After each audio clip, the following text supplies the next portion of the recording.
Hello everyone, welcome back to the channel. My name is Jorvik and this is episode 3 of Fandom Friendly. In this episode we are going to be talking about the Acolyte, the show, and just like its recent cancellation, which I think is unjustified, but we will get into it.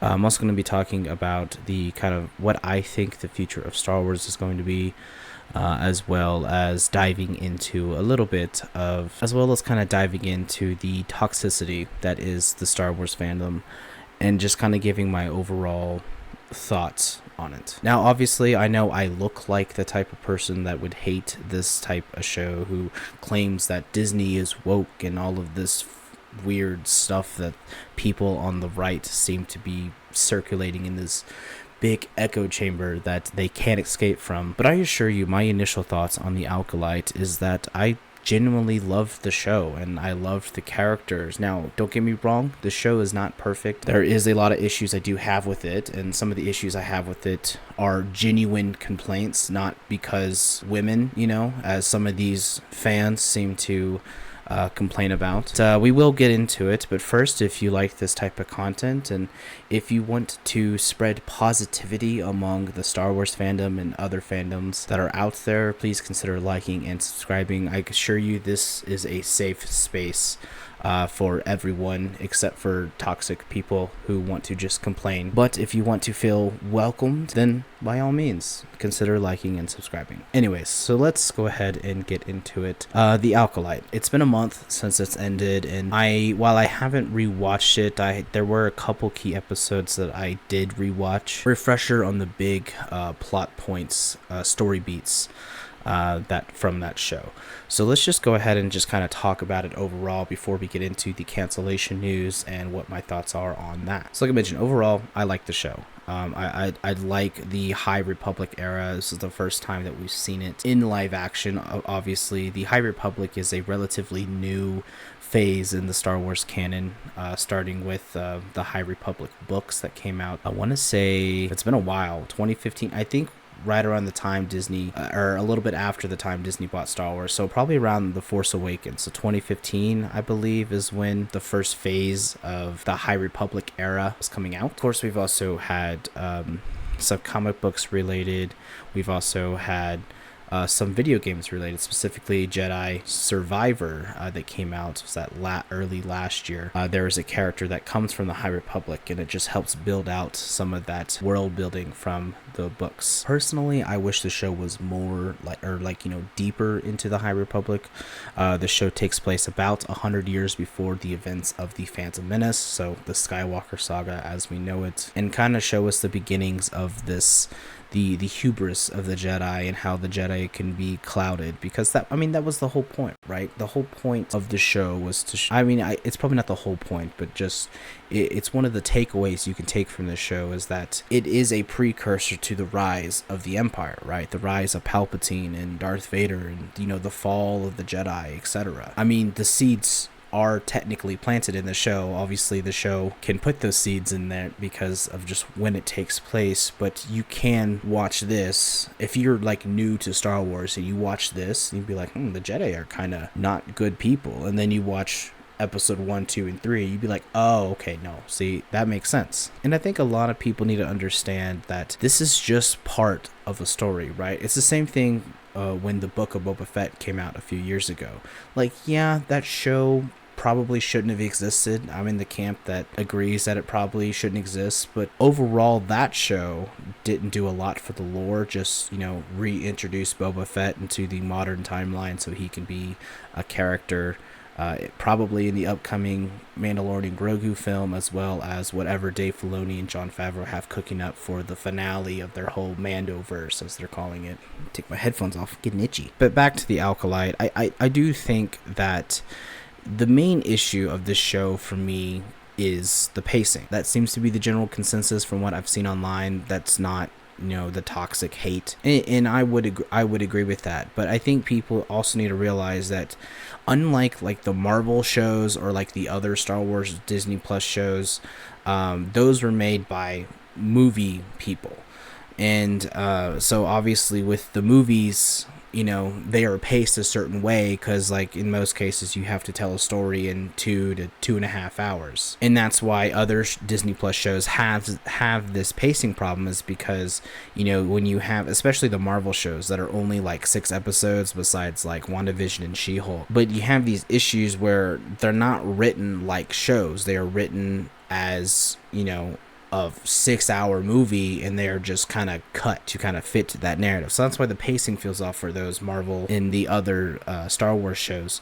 But this show in particular was produced by TV people, so that's why some of the episodes felt cut off in the way where it's like, oh, of course they would end it here. It's like, well, yeah, because these are TV people. They know how to write for longevity. Now, do I agree that did all those cliffhangers work? No, not really. I think there was only a few episodes where that really helped that out, and that was episode 4 into episode 5. And I think it really only worked for those 2 episodes specifically, because obviously we got the view of the stranger, or the reveal of the stranger at least, and then the next episode he went on his killing rampage, which ultimately ended in everyone dying. And that's another thing too. I would also have to admit that I think this show has some of the better lightsaber choreography, and I know a lot of people disagree with that, but honestly, if you just like the basic don't get me wrong, I think some of the prequel fights are good, but they're just waving sticks around, and I know a lot of people, I've seen a lot of complaints too. They're like, oh, well, lightsabers,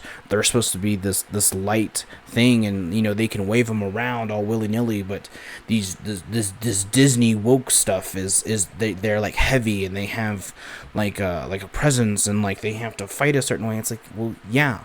It's like, because it's based off realistic sword combat. And that's the thing, that was a big criticism I saw with Kylo Ren on how he fought. Like, I think him fighting with more of this like heavy gravitas really like adds just a new element to what lightsaber combat can be, because I think it's just boring, honestly. If it's just like whipping all over the place, you can't tell what happened, there's like no stakes.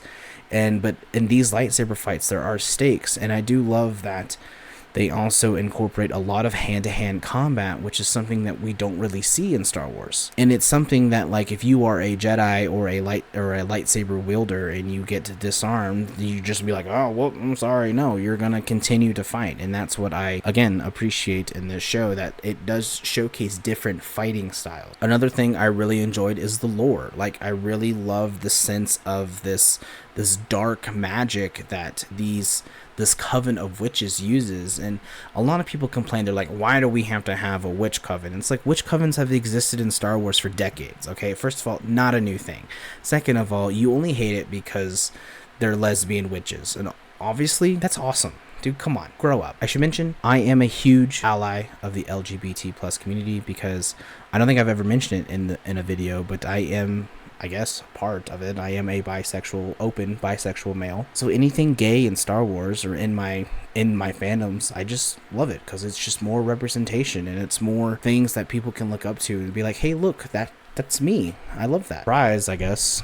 I mean, you couldn't tell by the purple lighting, but oh well. I also saw a lot of complaints about people complaining that, like, oh, how this immaculate conception stuff. I was like, yeah, your Anakin was also born that way, and this just plants the seeds on like how it could have been done.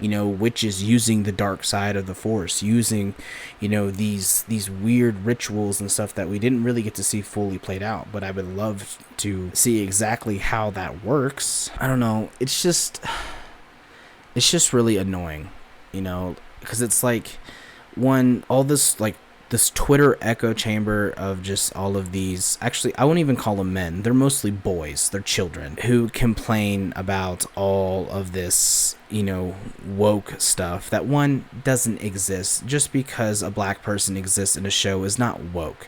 Okay, you clearly don't know how casting works or storytelling works, because I mentioned this in the Snow White trailer reaction video. If you haven't seen that, it's on the channel. A lot of people complain because Rachel Ziegler is not white. She doesn't represent who Snow White is, and all that kind of stuff like that. I disagree. I think Rachel Ziegler probably auditioned for the role. Maybe she was probably, on the list of actresses that Disney wanted for the role, because she can sing, all right?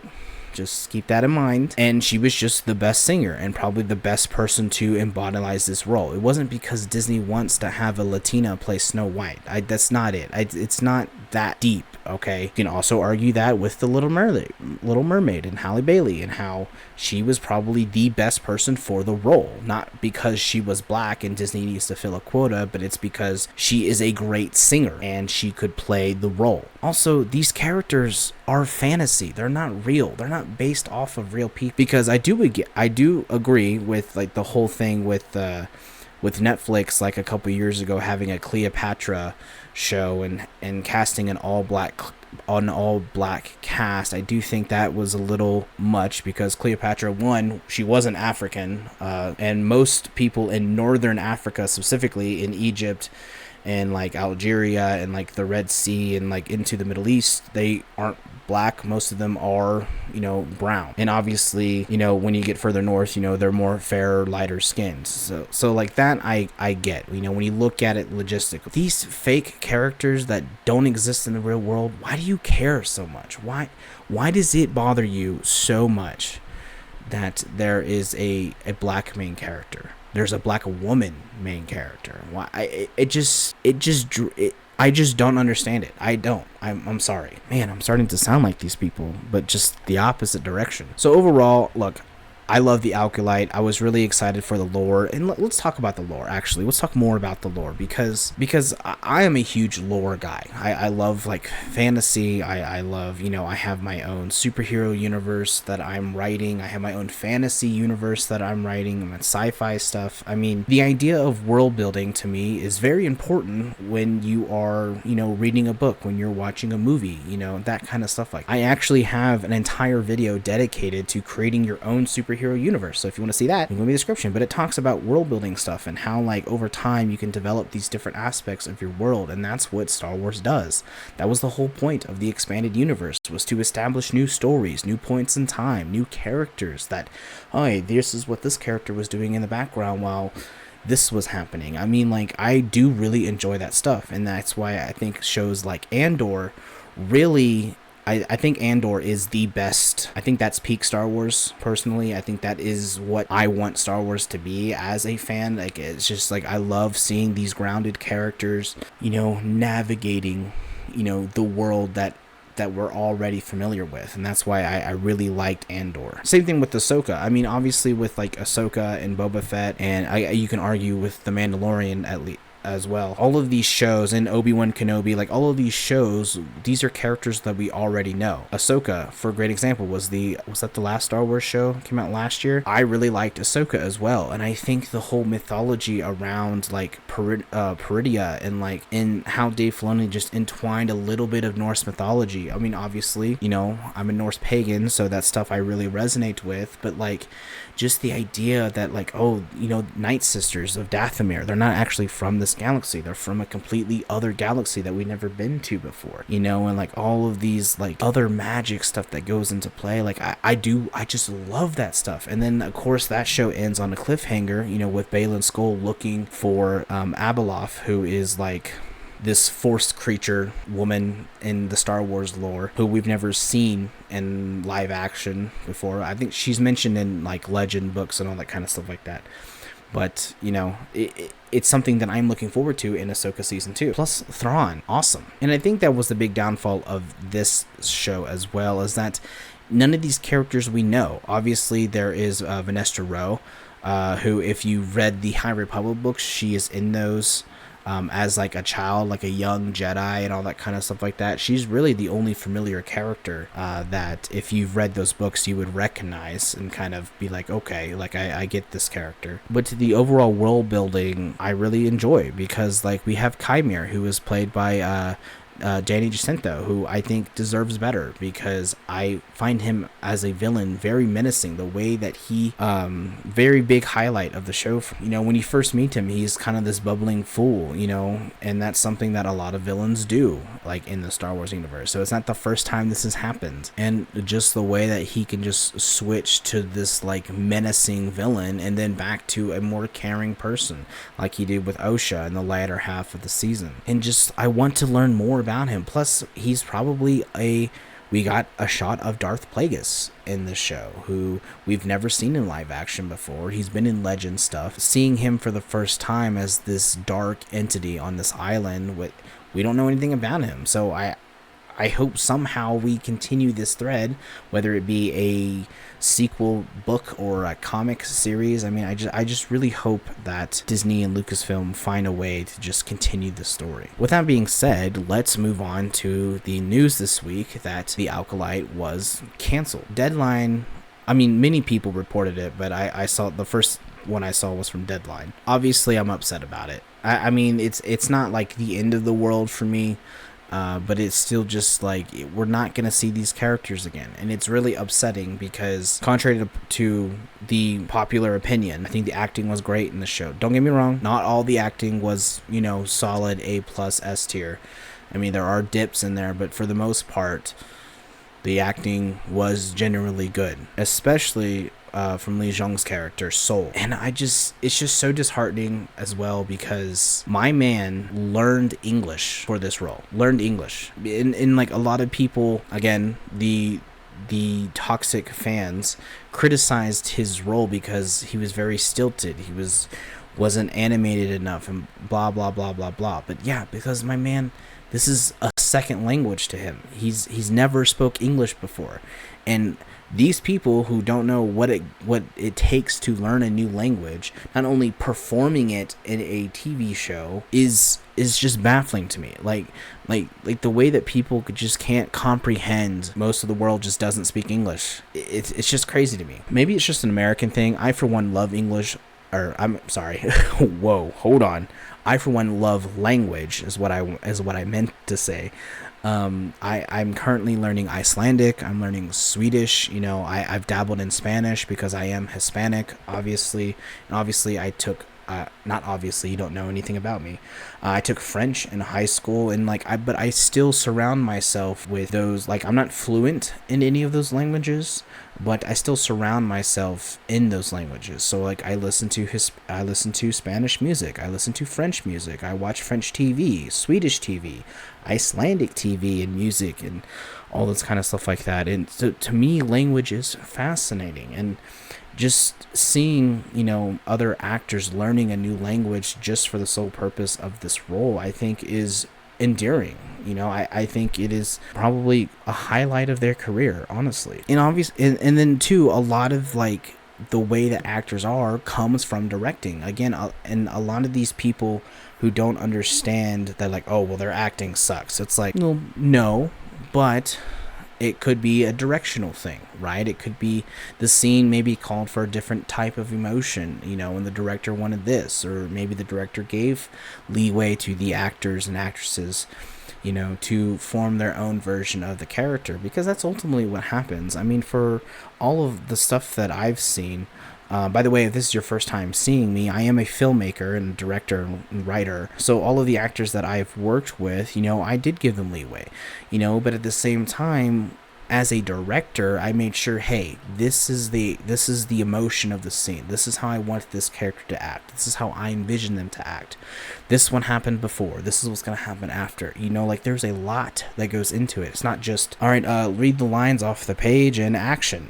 Like, it's not like, I don't know what video I mentioned this in. It might have been in one of my Marvel ranking videos, but I talk a lot about, the storytelling of it all, right? And and how these people that complain about the story, don't know how to write a story. Like, it is hard. Like, it is hard to, 1, develop a TV show, 2, write the TV show, and 3, even getting it made, pitching it is also very difficult. So all of these people who are like, well, I can write a better Star Wars show. No, you can't. You absolutely cannot. Actually, I challenge you to write a better Star Wars show, and I guarantee you won't. Same thing with Marvel. All these people like, here's how I'll rewrite the MCU Phase 4, and it's like, but you won't, because you are going off fantasies that you want. You're bringing back all of these characters that you want, and it just doesn't serve the purpose of the story. And I think that's what a lot of these fans need to get through their thick freaking skull, is that there's a reason why you don't work for these companies. There's a reason why you are not in the industry. There's a reason why you don't do anything that contributes to the art of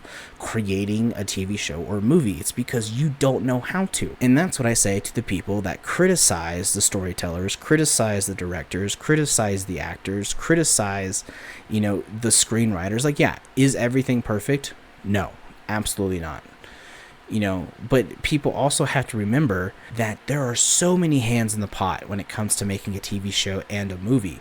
You hear all the time about these directors, a big one, Josh Trank, who did the 2015 Fantastic Four film. Was that a great movie? No. Do I blame the actors in it? No. Do I blame the screenwriters? A little bit, but because of studio interference. You have these guys and these men and women in suits who think that they know best, and because their whole point is to make money. If they're the people footing the bill for the film or TV show, they get to make all the decisions. That is what an executive producer is. When you see that title, executively produced, it's because they're the people whose money they're using to make the film or TV show. So yes, ultimately they get to decide if they want this character, if they don't want this character, change this story element, let's add this. Another big studio interference thing was The Thing, the remake that came out, oh gosh, when was that, like 2011, whenever that was. The prequel to the original Thing. They shot that all practically, horror practically and everything, and the studio's like, nah, let's just CGI it, and that's why it looks bad. I mean, people have to remember that not everything is up to the director. They're just hired to direct the show or movie. And I feel like that's what happened here. I don't blame Leslie Headland. Obviously, she did pitch the show. She was the showrunner, but she is a fan of this show or of this universe, like she cares so much about these characters. She cares about the lore. And it's the same thing with it's the same thing with She-Hulk. I forget her name, but it'll come to me later. But the showrunner and the writer of She-Hulk, she was pitching She-Hulk for years. Okay, back in phase 1 or 2 of Marvel, she's been pitching that show or that character, and every single time the studio's like, it's not the right time, it's not the right time, it's not the right time. And I really like She-Hulk, so we'll talk about that when I do my Phase 4 video. It's just so sad, really. And I think what it comes down to is that I think these men, it's mostly men that I see. I'm sure there's some women out there that hate Star Wars. It's just so aggravating, right? That you have a strong fan base, you have these characters that people love, the story that people love, regardless of its faults. And then you have this loud minority of children who just complain on Twitter that there's not any white men in it, and where's Luke Skywalker, or no, they ruined Luke Skywalker, or blah blah blah. And it's just shut up, truthfully, shut up, dude. I'm just so sick of just seeing this narrative fluctuate around that Star Wars is dead, or that Marvel is dead, or that Disney is woke, or DC is woke, or whatever. I'm getting flustered. I have to check my blood pressure after this. I just block those people because, one, their opinion doesn't matter. So if you like this show, or if you like anything that people hate, just know that I support you, and probably I like it too. Eternals is a great example. I've been a stan of Eternals since day one, and I think because it was so different, and and that movie was just so my style of filmmaking and storytelling, I really resonated with it. And I think that movie on its own is a solid movie, very good movie, acting great, visuals great. I will talk more about it in my Phase 4 video.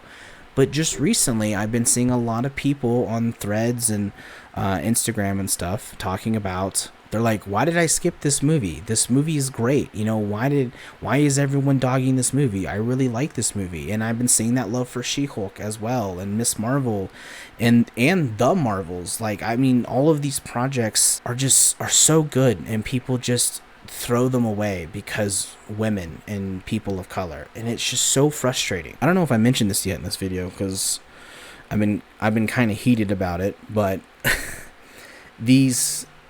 I truly think that these fans, these people are not worth your time.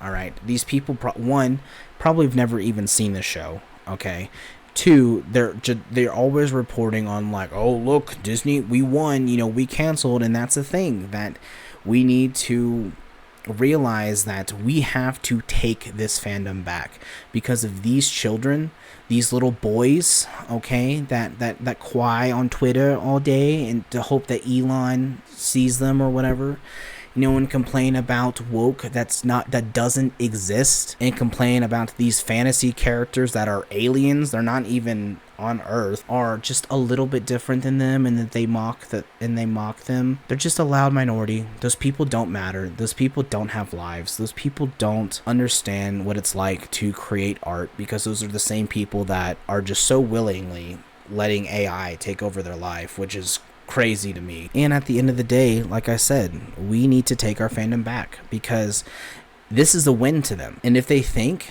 that us real fans are going to stand by and just let Star Wars fall apart, let Marvel fall apart because they have a louder voice than us, they're sorely mistaken. Like, truthfully, they are mistaken. That's why the best thing to do is, when you see these people, just block them, because the more people that blocks them, the less their influence is, right? And then they're just going to get stuck in that echo chamber and thinking that their message is getting out, but it's really not. Now, unfortunately, we can't get everyone, okay? I've seen a lot of these just anti-Star Wars videos starting to circulate on my page, and like, they're getting small view counts, relatively speaking, so that's good, but it's still just so frustrating. It's so frustrating, because now they think that anything that they complain about, a studio will change. A studio will cancel a show because, oh, well, the fans don't like it. They're not the real fans. Lucasfilm, look at me. Disney, look at me. They're not the real fans, okay? I wanted this show to succeed. And in a way that it did. It did succeed. It drummed up a lot of, controversy, but for the wrong reason. I really hope Disney, Lucasfilm, I really hope that, I think the move was to cancel the show, but somehow they're going to announce a new show that's going to continue the story. And I really hope that they do that. I really hope that I'll be okay if they drop the Acolyte title. Because in a way, in theory, they could, right? They could drop the Acolyte title and continue it with something else, like Sins of the Jedi, or, The Darkness Rises, or whatever. I don't know. Wait, I think that was already a thing. It doesn't matter. The point is that we can't let these people win, okay? I'm going to keep iterating that. And I'll mention more in my Phase 4 ranking video, because a lot of people, guess what, don't like Phase 4 of Marvel. Why? Because they introduced a lot of new characters that were women and POCs. Like, I mentioned this in my Phase 3 ranking video, that you can statistically see prejudice when it comes to these movies. And it's just really unfortunate. Look, I mean, I don't know what else to say, honestly. It's just that if you made it this far somehow, thanks. I mean, I hope you agree with me. I hope you agree that the Acolyte, while it has its issues, it has its flaws, like every show, every movie has its flaws, and that it's still a worthy Star Wars story. It still deserves its spot in the canon, just like the sequel trilogy. Like, there's a lot of the sequel trilogy that I agree is not good, but for the most part, I think the sequel trilogy does a lot for the lore of Star Wars. I think Ahsoka does a lot for the lore. I think this show does a lot for the lore. It doesn't have to be a beginning, middle, end story, okay? This is just a chapter. This is just a book, just like the Book of Boba Fett. This is just a chapter in the overall story, It just helps fill in some of those little details, you know, that maybe aren't fully explored in the books or the comics or the films, you know, and I'm perfectly okay with that. Like, I'm perfectly okay with having these little miniseries, you know, explaining new characters, you know, explaining new plots, you know, explaining new elements to a perspective that we didn't even conceive about. I mean, there's just so much good in the Star Wars universe. There's so much good in the Marvel universe. There's so much good in even the DCU, the old DC universe. There's a lot of good in those movies. And I think just a lot of people overlook them because that's what society says. And I think it's unfair. It's unfair to the artists. It's unfair to the writers. It's unfair to the creators. You know, it's just unfair that these people get treated the way that they do. I mean, you have actresses who get bullied so hard online where they just leave social media altogether, or they quit acting altogether. You remember Hayden Christensen? He quit acting because of the hate that he got for, you know, the prequel trilogy, for Attack the Clones and Revenge of the Sith, you know. But look at him now. You know, he's coming to Star Wars conventions, he's coming to Comic-Cons, he's interacting with fans, you know. He's been brought back to Star Wars. Like, that's incredible. Like, and that's the type of love, and that's the type of a thing that we need in this fandom. We can't let these bullies, these harassers, these children, these little boys that cry about everything, we can't not let them win. I need a drink, and what time is it? It's 8 in the morning. Time I'm filming this, and I need a drink already. But anyways, guys, that's it for this video, this episode of Fandom Friendly. I just wanted to just air out my grievances, you know, and I hope, in a way, I hope I resonated, maybe open your eyes a little bit to this. And if you're one of those Star Wars fans that love the show, please let me know. What was your favorite thing about this show? You know, what could have they done better? You know, what is something that you would have hoped to see in season 2? You know, let me know below. And if you're a fan and's gonna come on here and criticize me because I like this show, I don't want to hear your opinion, because I know it's wrong, and I know you're just doing it just to clout chase. And I think you just really need to look at yourself and think, is this truly who I want to be in life? Because at the end of the day, you're not going to have anyone there for you. No one's going to be on your side. You know, you're not going to have the warm, welcoming, you know, fandom that is the Star Wars universe that I know exists, because I've seen it. I've lived it. I am it. That'll be it for this episode of Fandom Friendly. Again, hope you enjoyed. Hope I opened your mind in some way. And if not, don't let me know. But anyways, guys, my name is Jorvik. I'll see you in the next one.